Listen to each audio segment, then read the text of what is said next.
Let's take a look at how we can do Windows updates in Windows 11. If we click on the Start button, and then we click on Settings, after that it looks fairly familiar to Windows 10, and that is you'll see the Update and Security option, and click on Check for Updates.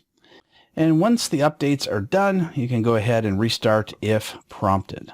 In my case, I have no updates that need to be done. You can also check out the update history if you want to see when the last updates were done. This is a brand new installation, and they just haven't come up with any updates for it yet.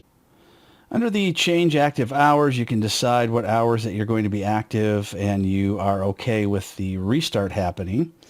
And the more interesting thing here is going to be the advanced option. So here we can choose to receive updates for other Microsoft products, as you see here when you update Windows. So if you have other Microsoft products such as Office, that kind of thing, then you can choose to turn that on.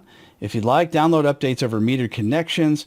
That has to do with various different cell phone plans and things like that, or LTE type plans on laptops that may charge by the gigabyte. So you can decide whether or not to download when you're using that. Then you have the restart the device as soon as possible when the restart's required. Of course, I always recommend that stay off. Otherwise, it might restart in the middle of a presentation. Show notification when your device requires a restart to finish updating. I like to have that one on because it'll give you the option whether or not to start now or tell it to do it later. Then we have the pause update. I love the pause update because here we can scroll way down and choose at what point we're going to do that.